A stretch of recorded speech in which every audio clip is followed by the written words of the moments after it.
নমস্কার। আজকে আপনাদের জানাবো যে মা লক্ষ্মীর কৃপা আপনার আজীবন থাকবে কিনা। যদি আপনার হাতে এই দুটি গ্রহ যদি শুভ অবস্থানে থাকে, তাহলে আপনি আজীবন মা লক্ষ্মীর কৃপা আপনি লাভ করবেন।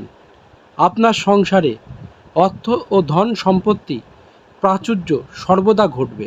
যদি আপনার হাতে এই চিহ্ন থাকে, তাহলে ছেলে হলে অবশ্যই ডান হাত এবং মেয়ে হলে অবশ্যই বাঁ হাত। দেখুন দেখুন তো আপনার হাতে এই দুটি গ্রহ সম অবস্থানে আছে কি না। তাহলে সর্বপ্রথম আমাদের দেখতে হবে বৃহস্পতির ক্ষেত্র।